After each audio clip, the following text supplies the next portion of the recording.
healing conversation. We are in the quantum zone with Jim Self. So Jim, thank you so much for being back with us again. We left off in our last conversation with you with the dynamic words. And these words, they actually hold energy in our fields of awareness for us. And we are going to review that and then also talk about this great shift of the ages that we are in. Thank you, Jim Self, for being here. Yeah, it's my pleasure. Thank you for having me. I always enjoy these opportunities to talk about these things that are going on in this shift of consciousness. It's a wonderful shift of consciousness. In fact, it's why anyone listening to this program chose to be here. And so our role in this process, as we are on the other side, the flip side of 2012, when the last time you and I spoke, Jim, it was in 2012, before December 21st. And so we left off with this state of being. These words that we can use is a way to bring us into, as you mentioned earlier, that quiet space so that we can truly live our life.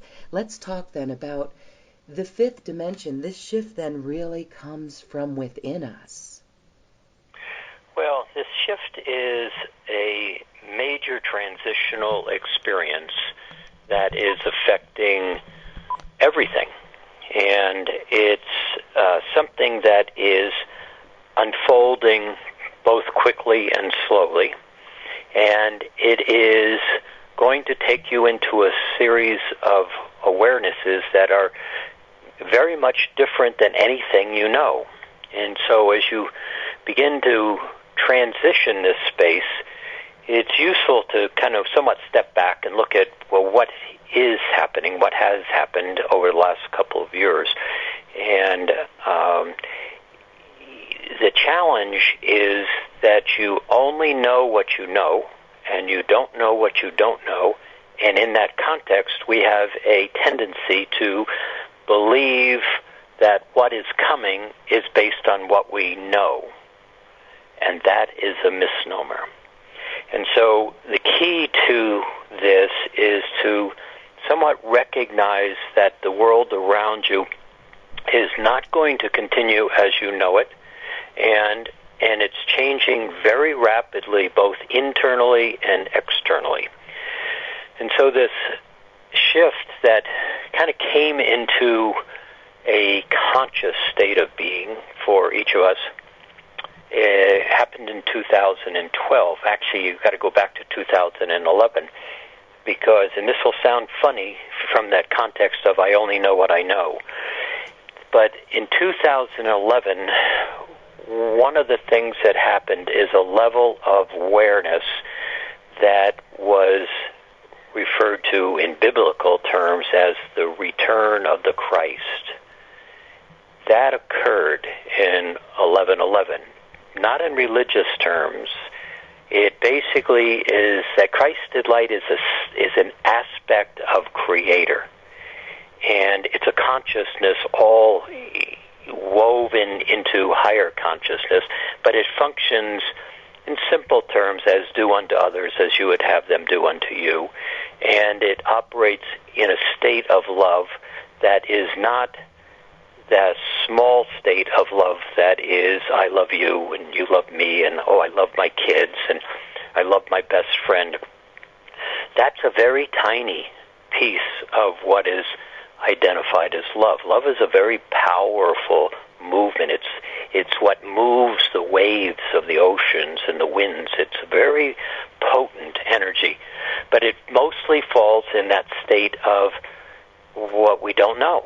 And so it becomes an awareness that becomes a consciousness that becomes a state of being. So that came back into the planet. It was anchored in the heart of the planet. It was anchored in the heart of every human being on the planet. And then 2012 came, and there were two events that occurred in 2012. One on 12/12/12, and the other on 12/21. On 12/12/12, effectively what you have known as life, and in a number of ways, what we've called the third dimension. Now, the third dimension, if I can digress a second, is really kind of like a box. And same thing as the fourth and the fifth, or if we called them boxes. They operate with specific rules and structures. But in that third dimensional game, the game is conditional. There is nothing unconditional in the third dimension. The rules are very rigid. You operate in past, in future. You have aspects of consciousness that are around worry and anger and rage and jealousy and incest and rape and all those kind of words that nobody really likes, but they are very ingrained in the structure of how people think in the past and the future. Effectively, what happened on 12-12-12 is that doorway to that third dimension was closed. Now, and one of the things that happened in that moment in a large gathering that we participated in is Metatron, one of the great beings of light, said at that moment, from this moment forward, there will never be a child born into the third dimensional consciousness. He said then, however, for all of you, you are no longer standing on that platform or in that box of that third dimensional consciousness. However, you have habits and beliefs and thoughts and emotions that are very tied into your past. And so you will continue to operate to a great extent based on the assumption that the third dimension still exists.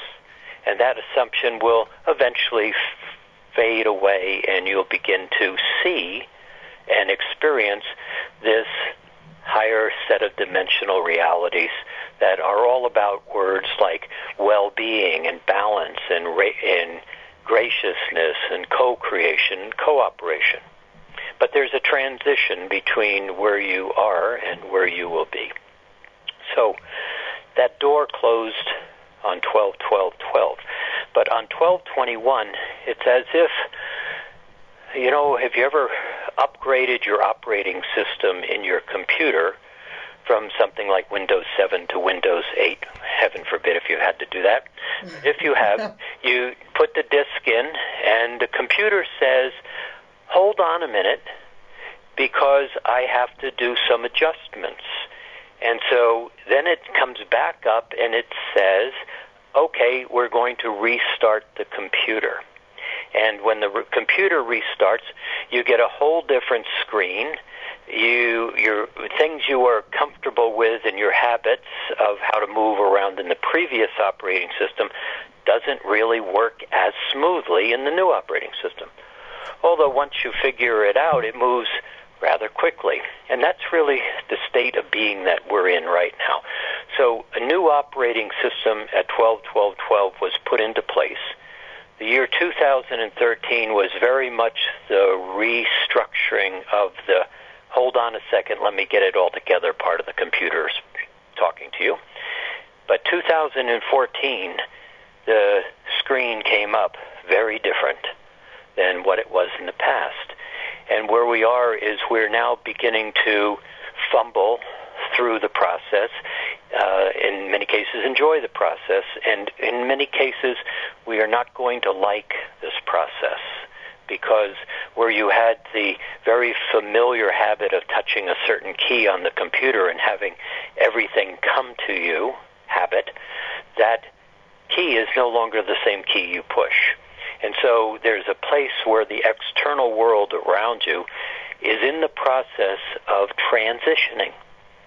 And that world around you is in that transition is going to be really uncomfortable for those who don't read the instructions of the manual, for example, or don't find their own internal balance and then observe and perceive the world that's in transition around them. The really key point to this is you are not the world around you. And as it changes, a great part of the noise level of the world around you has nothing to do with you at all, except it will be very noisy and very awkward, and many people will be running around as if the sky is falling. And that's what you're in the process of beginning to experience in the latter half of 2014, 15, and 16. So that doesn't mean that this is a problem.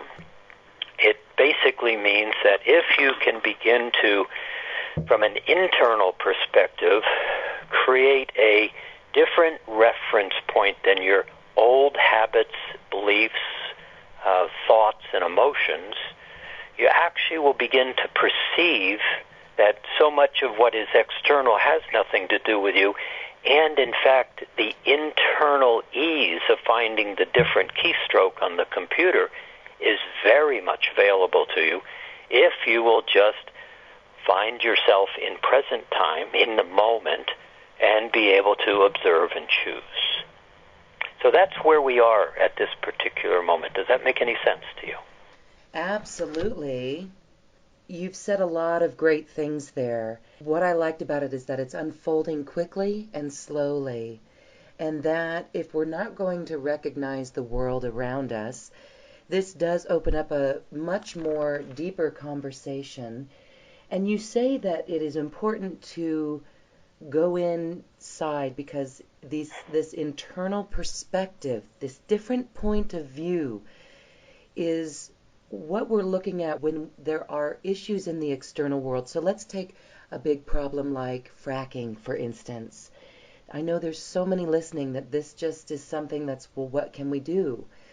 You're saying we go inward. Can you give us more on how we make peace with that, or will that fall away as well from our reality? Well, let's use your example of fracking, which is an external experience of a state of being that we have known, of limited energy, of fear, resource depletion, of fear, of domination, of greeds, and in pure terms, energy. You know, the system is built on the need for oil and gas and fossil fuels. So not making that a good system or a bad system, that's just the system.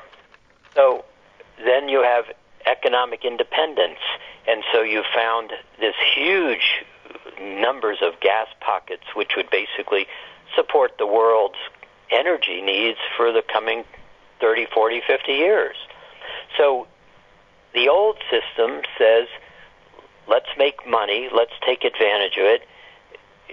It's not even really, if it was about energy efficiency and energy independence, there would be policies that would be very different than the current ones that are there. So that's the external side. The internal side is really about, see, the external reality is simply a reflection of the internal thought and emotion. So what you think and how you hold your thought is what the universe provides for you. If, you know, that law of attraction, which is flawless, is something everybody says, oh, I know about the law of attraction, but my next question usually is, do you? Because if you understood the law of attraction as it is designed and functions, you would understand that the universe says to you every moment of the day, what you put your attention on, I, the universe who adores you, will provide for you. But the universe doesn't understand English and French and Spanish. What the universe understands is vibrational frequency of how you hold your thoughts and how you connect an emotion to them. So if I, for example, was in a third-dimensional state of mind and I was constantly in worry and lack and fear, the universe simply says, wow, Jim, this is a wonderful adventure that you have embarked on. And because you are the creator of your invention and because you have free will, I, the universe, will never interfere with but I will provide you what you ask for. Law of attraction. And so I wake up the next morning and I get a new variation on something to worry about, because that's where I hold my attention. Does that make any sense? Absolutely. So this is really what science is proving, and there's intention experiments that prove all of this. But I want to go into, as in this program, we'll also hopefully be able to experience some of the tools that you offer and work with as we assist people in living in this higher vibration or achieving that higher vibration. But basically, because of what has transpired over this great shift that we're witnessing and living through, it's basically like there's a learning curve, but this is a giant learning curve, and it is based on what we look at from an internal perspective. In that case, that is what our role is in this process, is just to learn how to move with that and hopefully envision that this process will be one of ease and grace for most people. Well, you can envision it all you want. I'm talking to everybody. Mm-hmm. And you can fantasize about it all you want. But as clearly as I can state this, I just explained to you how you create your reality. And see, one of the things that happens is we all say, oh yeah, I know all about the law of attraction, but give me the good stuff. Mm-hmm. And my answer is, I just gave you the good stuff. You see, the very fundamental aspect of all this, and this is now playing in the part I said at the beginning, which is you only know what you know, and usually you don't want to even explore what you don't know, because the rational mind, which is not your mind, is very much engaged in keeping you safe and having you fit in. That's what the job of the rational mind that we think with is all about. But just let's step back. Keeping you safe and having you fit in is not what about a new changing consciousness is all about. So what we do based on our habits and our fears and our worries, we allow the rational mind to dictate how we perceive the unknown adventure that we've embarked on. And so this is where people, when they quickly move past the understanding that how you manage and hold your thought, and we'll play in that in just a minute, and how you draw an emotion to it, and when you can do it consciously in the moment, you are a creator. And you create the reality that you wish to experience. But here's where the kind of oddity in the paradox of it all is if you only know what you know and you don't know what you don't know, then how is it that you can put your attention on something that will bring you a different result? And so here's the question that you're asking, and where you're wanting to direct this, is if you can just hear how you think and how you hold an emotion is the key to the game, then if you can create a platform, let's call it, of different thoughts and emotions that you can consciously be aware of and anchor into the fabric of the new operating system, and theoretically, let's say you create a raft on a stormy day that you can stand on comfortably and stay dry and stay comfortable, even though the turmoil of the waters around you are very much enraged. Would that be useful to you? And so the answer is generally yes. Mm-hmm. I would like to have a comfortable place to perceive the world around me, but not necessarily engage with the world around me. This is where that adage of living in the world but not of the world becomes very valuable. Mm-hmm. So when you start to add to that also that the concept of the fifth dimension is well-being, co-creation, cooperation, graciousness, respect, dignity, appreciation. Words that we know, but we very seldom hold them as thoughts and virtually never really draw the emotion of respect or dignity or integrity to ourselves. But when you choose to do that and you build that platform, then it's not a meditation. It's a state of living being that you experience yourself in. Mm-hmm. That right there is the transition. It's not a meditation. Mm-hmm. It's not a hope. It's not a wish. It's a living experience that begins to be in that higher dimension in relationship to this shift of consciousness that's been laid before you. Well, to me, it sounds like game on. How fun can this be then? Literally, you know what holds people back? What I've personally witnessed since even the beginning of this year is that more and more belief systems, I'm able to recognize belief systems that are very outdated and that have actually been like prison bars or a net that holds us back from something so much greater. Yes, great. Yes, Fine. And so it's wonderful. So, but the key is, again, as you mentioned, and this is the message, it really is simple, but it is not easy. How we think and hold the emotion is the key to this game.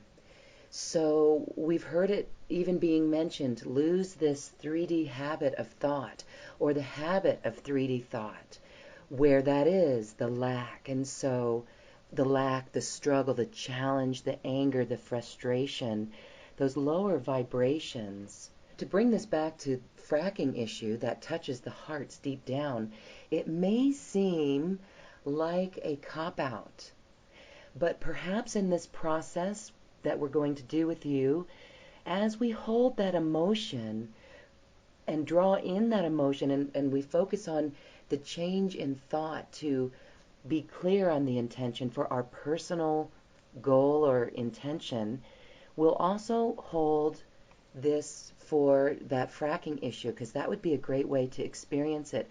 We have to come at it from a different perspective. Mm-hmm. Yes. Okay. So we can do two things here. So we can create the platform that allows you to hold ease and well-being, and then you can create the intention and the attention on that state of being that simply does not include fracking. See, the thing is, when you go into resistance to something, the law of attraction says what you put your attention on, I, who adore you, will provide you. So whether you love the idea of fracking or hate the idea of fracking, that's where your attention point is. But when you can begin to create a platform of well-being that you can simply comfortably observe and see and feel well-being, let's call it a shift to solar energy, or let's call it a shift even greater to what Nikola Tesla created as a receptor that draws the electricity from the air, never depleting it, and it basically is a single rod in the ground that you can go grab a hold of, and you're not electrocuted, you're not hurt, nothing. You can walk around with it, but it completely electrifies your entire house. How would that be? Mm. Now, see, what happens is, do you want to fight the oil companies, or do you want to see a better vision that allows you to, from a platform of well-being and the agreement of many hundreds and thousands of people that wish to see a better sustainability of the earth, they will create it by simply holding the awareness, not needing it to happen this moment, but basically creating a light, a thought, an emotion that vibrates through the world that others will simply say, oh, me too. me too, I would like that too. And pretty soon there is simply a me too, and that technology begins to come into a focus. You're going to see an extraordinary technological shift in these next 10 years because of people holding a different vision in a different operating system. That's the shift. And it will take some time, but more and more people who can shift to this platform will build in a moment, and away from the arguing with, you're going to find that allowing what is to fall away without arguing with it, and basically holding your awareness in an emotion, and I'll explain that in just a second, and experiencing the emotion, not thinking the emotion, is where the change will come for everybody. So would you like to play at that? Oh, yes. And as we play at that, it's beautiful because science actually proves this. What you just said there about that emotion that goes out into that field and vibrates, and others will say, yes, me too. That is scientifically proven. So all of us that get together on these calls, that's what we're doing, and that's the work. And so it's wonderful to hear those words, again, without arguing with it. Yes, let's play in that realm. Okay, so the work is not wishing it on others, or the work is living it in yourself. Yes. See, healing others is not about putting your hands on them in the fifth dimensional reality. Healing others is simply sitting with them in a state of well-being that they can match and basically absorb. It's a very different concept, although healing will continue in many ways. But basically, those that will lead, those that will create the change, will be those that can simply be the living aspect of the thought and emotion that is held in the intention, and then held very specifically with the attention. So let's play. I'll give you an example.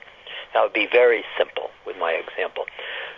So if everybody is listening, if you just kind of sit back for a moment and take a breath, don't close your eyes. Because see, when you close your eyes, your brain flips into a different pattern, and then the ability to kind of drift off into an unconscious state is very available to you. But here, with your eyes open and changing your focus, begins to be an empowering state. We'll be back with more on this healing conversation in just a moment. This series of healing conversations features dynamic guests who share first-hand knowledge on how you can live in the quantum zone and create the life of your dreams. Listen to all of these programs offline, away from your computer, by owning the MP3s or CDs. These shows are for you to listen to at any time. Don't miss a single episode of Healing Conversations in the Quantum Zone. Click on several options on this page for ways you can own this series. Namaste.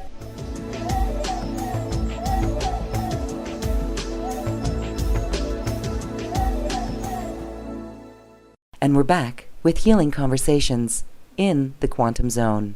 So let me just ask you a question. Lauren, let's just you and I play at this. So if I said to you, have you ever been happy? What would be your answer? Oh, absolutely. Okay. Now, what happens with that question is generally when a question like that is asked of somebody, there is,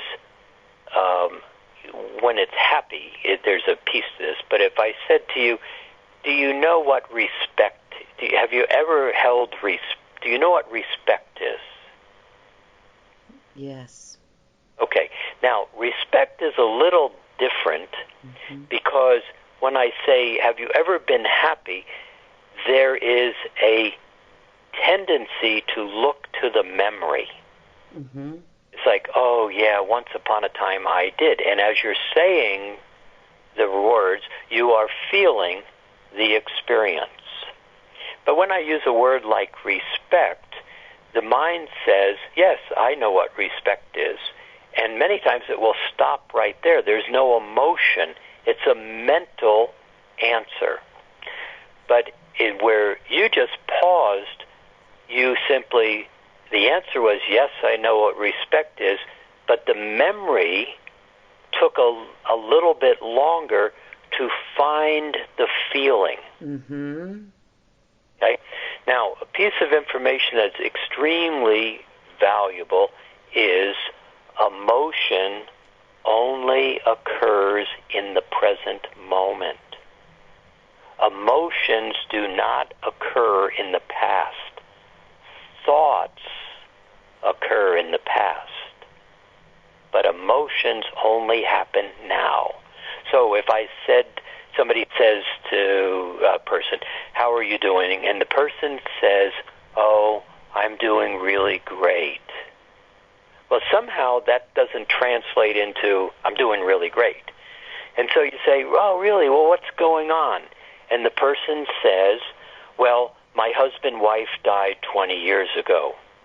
Oh, and you're sad. Yes, I'm very sad. Ah, okay. So the event happened 20, 30 years ago. And in that present time moment, 20, 30 years ago, there was sadness. But the event occurred 20 years ago. Right now, there is no reason to draw sadness, as it was experienced 20 years ago, into the thought. But if you say to the same person, oh, I'm sorry that happens. Oh, by the way, you went to dinner last night, I had a party, how was that? Oh, it was really wonderful, they say. Well, what happened to the sadness? So as soon as the attention point is shifted to a different thought, there is a different emotion that comes to the thought.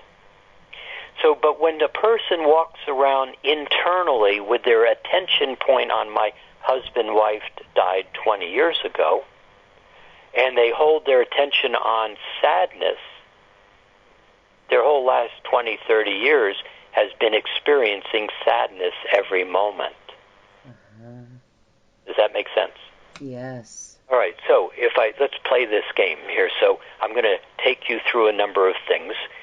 So in this case, we'll go ahead and close your eyes. I'm talking to everybody, but be aware of what's happening. Pay attention to what's happening, which is a present time statement.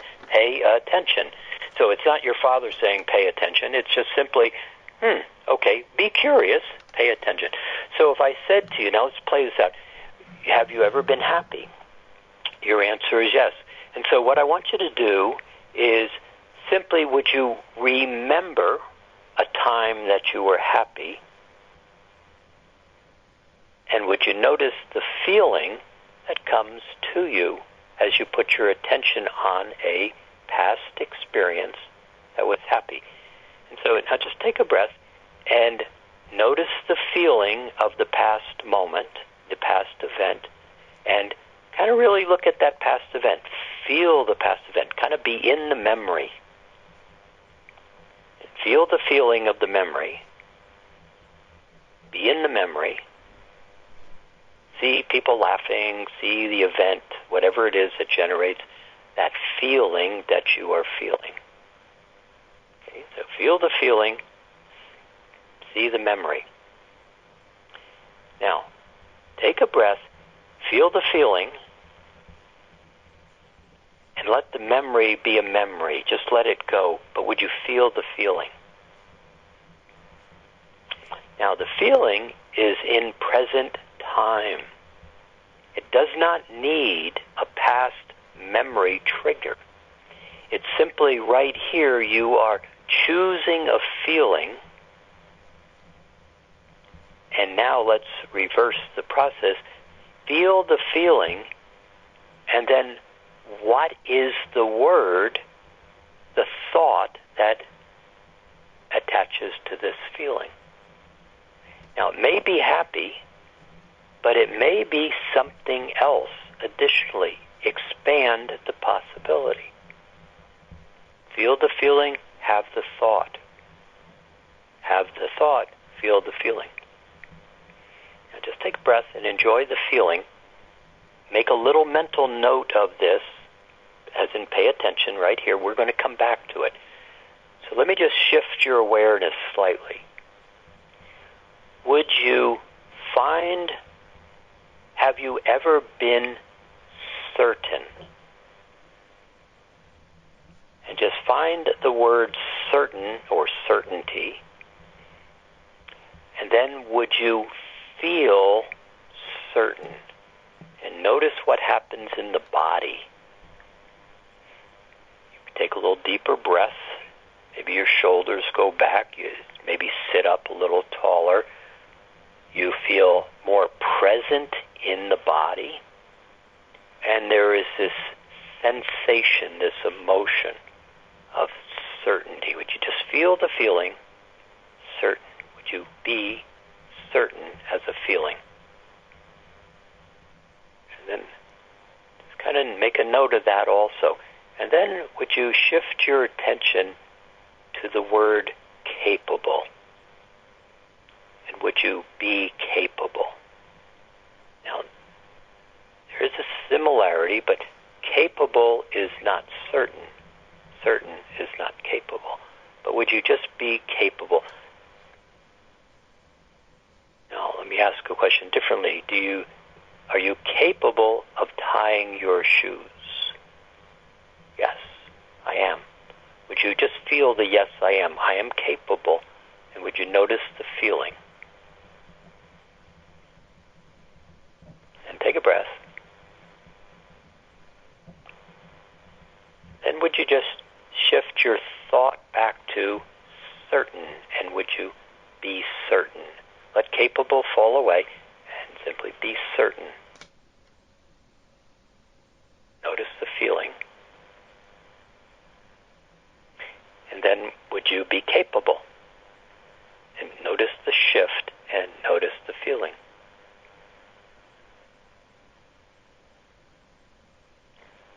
And then would you be happy? And just kind of notice the feeling and notice the shift.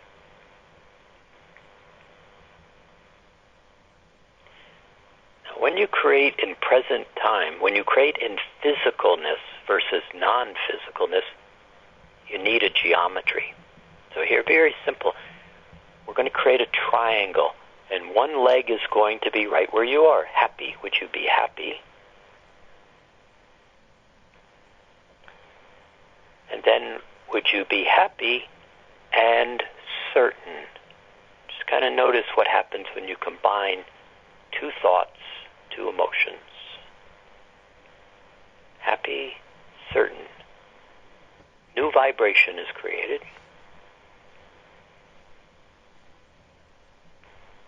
And then would you be just certain? Just notice certainty. Let happy drop away, or still there, just not focused on. And would you be certain, and now would you add capable? Would you be certain and capable? Just notice that feeling.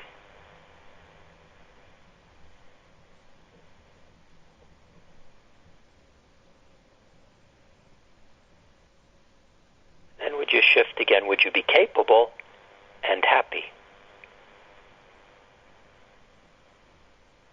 Different feeling again.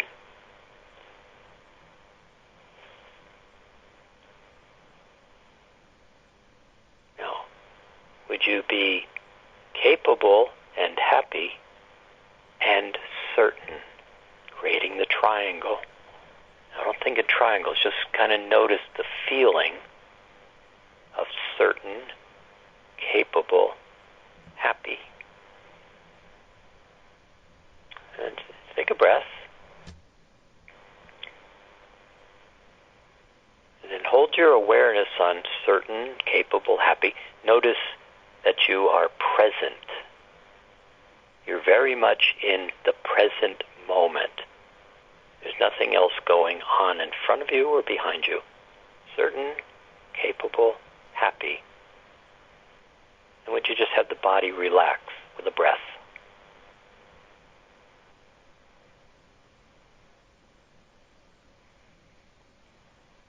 And then just breathe your eyes open, but hold the feeling, or keep your attention on certain, capable, happy. Here's an interesting part. If you pay attention to certain, capable, and happy, you will notice that your eyes are not necessarily focusing on the room that you are in. The room is there in your kind of peripheral vision. It's a little bit out of focus, but if you notice, your attention and your focus is on the feeling and the thought of that triangle. Certain, capable, happy. And just feel that. And then just very softly let your eyes see the room, but don't go to the room. Just kind of be certain, capable, and happy, surrounded by a room.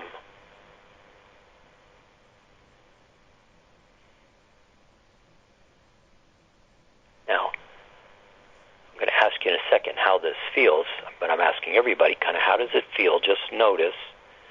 But would you also notice that you are very present? Your eyes are open. This is a state of being, not a meditation. This triangle can be coupled with multiple triangles, building a multiple platform. But if you could live your life from just these three words, happy, certain, capable, just kind of notice the feeling, and you could interact with others from this state of awareness, would you operate your life differently than you have in your past, would be the question. How does this feel, Lauren? Yes, that is wonderful. Living this state of awareness, would it be different? Would we react differently? I have a smile on my face. I feel as if my brain waves have become more coherent. They have. And it felt like I had three legs. Yes, so there's a stability. A stability. When you asked me if I would react different, it brought to mind a memory. Driving down the road, looking at fracking, taking a photo of it, my phone falling out the car window, 80 miles per hour. Husband pulls over half-mile later, chaos. The cell phone also had the debit card wallet on it as it tumbles out in slow motion. If I was in this state of awareness, and by the way, everything was fine with the phone and the debit cards, all that good stuff, but if I had been in this state of awareness, I wouldn't have felt the need to bring my camera out and photograph it as that journalistic instinct. How could we let this happen? That sort of thing. Yeah, arguing with. Arguing with, exactly. Instead, this, yes, so that phone experience was another little indicator to me that that is not the state of awareness that we need to be in. Yeah, that's a state of reaction. Now, think about how many times we argue with the radio. And so, but see, is that the life you want to lead? Now, most people live that life all the time. It's unnecessary. Yeah. And as we move into this transition, and believe me, the transition is going to be awkward for most of the 7 billion people on the planet. And at the same time, the reason the transition is happening that will be awkward is because people no longer wish to live in repressive governments, starting with the United States. They no longer wish to be dominated by currencies and banks that simply continue to drive them into a lesser state of well-being. And so what happens is, because they no longer wish to actually be in those states, those states of awareness, coupled with the new consciousness, are breaking down. They're not breaking down because they're failing at their own creation. That's happening too. But they're breaking down, be very clear, because the 7 billion people on the planet, in whatever state of consciousness each one is very conscious that there is a change very much in making and that something else is happening. Some will only see as far as the crumbling of the external world. Many will begin to recognize this little exercise that we just did. And when you couple this exercise with the awareness that you create a distinction, we teach this class and teach this tool free in Mastering Alchemy right up front. If you can identify where the edge of your aura is, which is basically stick your arm straight out in front of you, turn the palm of your hand towards yourself, and at that point, plus or minus a little bit, is where your aura starts and stops. Now, that's not actually even true, but for this purpose, it works really well. If you were to spin around in a circle with your hand there, that circle is where your aura is around you. But one of the keys to it is we use this tool called a rose, an image of a rose. If you were to hold that rose between your thumb and your index finger right at the edge of your aura, and you would basically choose to be on your side of the rose, bring all your energy, your attention to your side of the rose, and let everything on the other side of the rose be Shakespeare's theater to entertain you, coupled with these platform of words, what you find is the noise outside stays outside, and your ability to choose, observe, choose, and then act with regard to the situation in front of you becomes much more in present time and non-reactionary. You begin to create at your own intention rather than reacting to the noise outside of you. And so, coupled the words and the rose, and again, these are the free tools that we teach at Mastering Alchemy, and it expands from there. But basically, those two concepts, plus being in the center of your head and learning how to ground, everybody says, I know how to ground. No, you don't. But learning how to really ground both the electrical system and the emotional system of the body, all of a sudden just those little 4 components basically changes how you will experience the world forever. Simple, but nobody teaches those things. But that's what you're about to start to experience. And these are the things that the new children absolutely already know coming into the body. Yes, and so that transition then, as you talk about these wishes that people don't want anymore on our planet, the oppression and difficulties and challenges and the banking and this awkward for some. I know those listening are listening to this call because they're not going to be the ones that want to go into that awkward state. So this work that we're doing here in this vibration absolutely goes out into our homes and our neighborhoods. So that's pretty wonderful and cool. The grounding, however, this is interesting because it goes into our heart and the electrical elements of our body. And so some of these thoughts and emotions, those are what we're grounding into the earth. Can you speak to what is actually going on when we're grounding? If you were to talk to a computer person, they would say that you absolutely have to ground and touch something before you go and touch a computer. So some people might know that if we don't ground first, it would be a shock to that system and it could blow the motherboard. Is this what we're doing here on the earth with our bodies? Yes, and much more specific. So when that computer person says, decharge discharge the static electricity. That's the body simply grabbing the electricity, and when you touch something, you ground through the computer and you short out the computer. But this level of grounding is even more fundamental. And so it starts with a thought is electrical and an emotion is magnetic. Everything is about electromagnetic fields, starting with you. But thoughts are electrical, emotions are magnetic.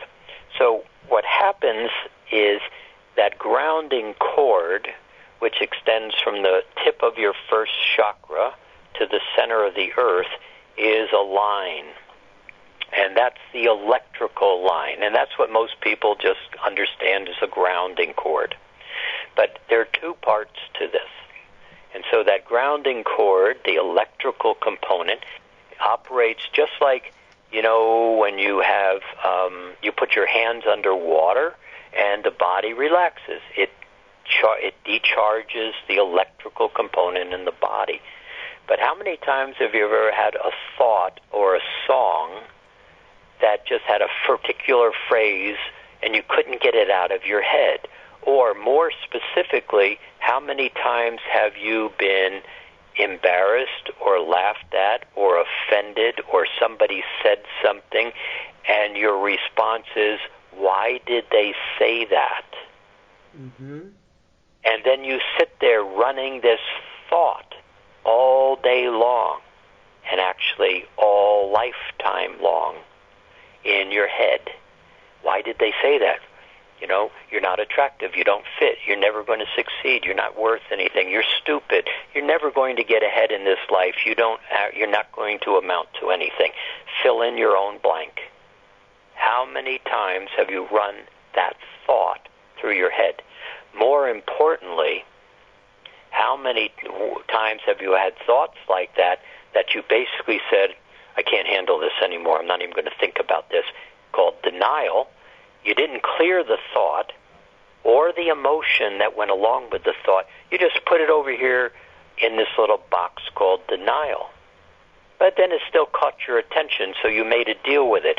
You said, I'm going to put you back here behind me in this state of unconsciousness, and if you never come out and bite me in the ass again, I won't go anywhere near the cause of this thought happening. And so you stick it into unconsciousness. And now we're back to the person when you say, how are you doing? And they say, oh, I'm fine. Oh, yeah, really? Why? See, everybody else sees you're not fine. Yeah. That makes sense? So here's this. So the grounding cord allows you to ground the electrical component.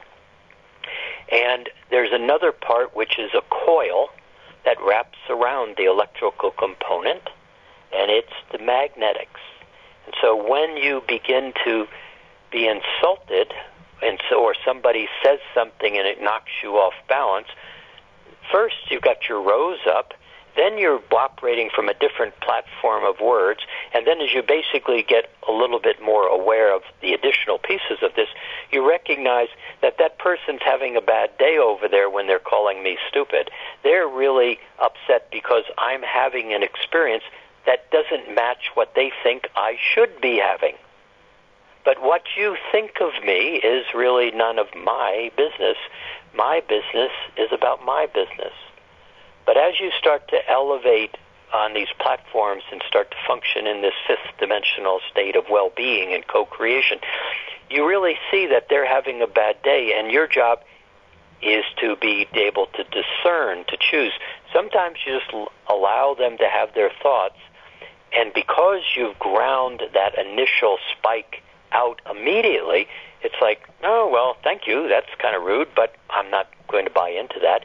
That thought that they just kind of threw as an electromagnetic field, unconscious on their part, has no place to reside within you. So you now have nothing to deny and nothing to put into unconsciousness.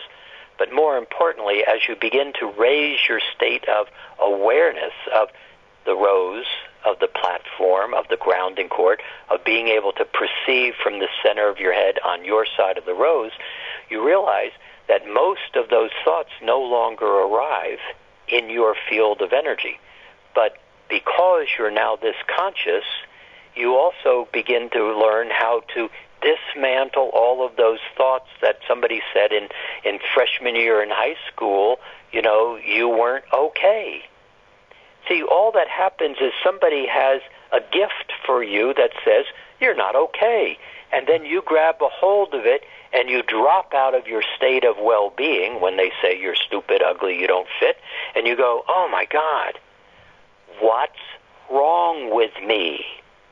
And right there you are now buying into their gift, which has nothing to do with you in the first place, but you start asking the worst possible question you can ask is, what's wrong with me?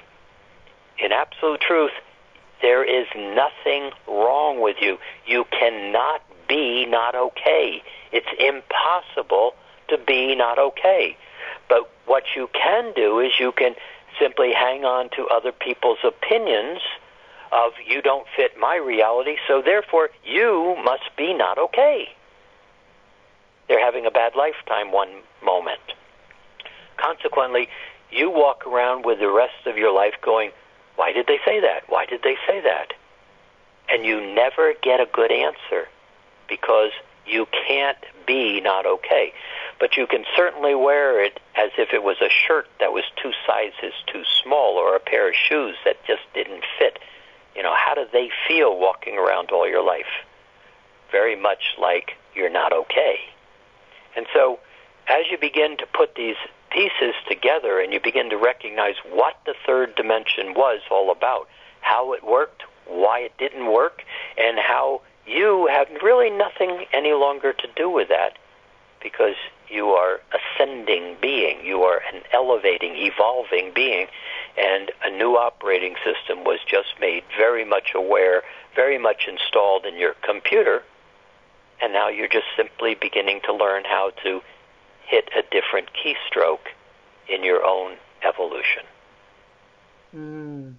And thank goodness we get to do it with pure freedom from that 3D world. It is really quite an incredible experience to come here to this planet at this time. We come in with no memory. It's been said that's because it wouldn't be a test if we had a memory of how this works. It is an incredible school to play in, to experience the power of our creation. We really are coming into this power of our own, and mastering Alchemy.com, what a great place to learn how to access this state of being. And so, when we look around in the news from this state of being, again, as a former journalist, I didn't read the newspaper for about 6 or 7 years, not wanting to be in that vibration. And then, I believe it was last year or so, I realized there are miracles happening. If we choose to read between the lines, we can see this shift unfolding. And with the great work that you're doing and so many people awakening to this, yes, miracles are happening and the shift is here. It certainly is. Okay, so Jim, you've got a wonderful book. Share more on that, your website, masteringalchemy.com. Yes, so the book, What Do You Mean the Third Dimension is Going Away, is really all about what we were just talking about. It kind of lays out how the third, fourth, fifth dimension work. It talks about the tools. We've got codes in there that you can basically just access and go right onto the computer. There's 8, 10 of those that give you a 30, 45-minute kind of explanation of tools and walk you through tools. And then the last third of the book is all about relationship, not from boy-girl relationship as much as how does masculine and feminine work? What is the nature of relationship in this changing structure? So very valuable information in terms of tools taught in the book, as far as understanding this shift in the dimension, and also the role of relationship to and with everything, not just male, female. All available in the book. Oh, wonderful. Well, here we are. I think we all felt, we all know within us these feelings, and just to move away from that 3D lower energies. Hallelujah. Hallelujah. Yep. So hope you can enjoy that. Great. Thank you so much, Jim Self. My pleasure. Blessings. And thank you too for listening. We invite you to share this program with your friends and get this information out to the world. This is information you won't find in the mainstream media. We now leave you with music from the universe, literally created by the universe as mathematical equations were assigned to musical notes. The result is this beautiful music available at acoustichealth.com. Also, we invite you to take part in our online healing retreats, which feature spiritual teachers with powerful tools that will transform your life. Visit acoustichealth.com and click on Online Healing Retreats. Namaste.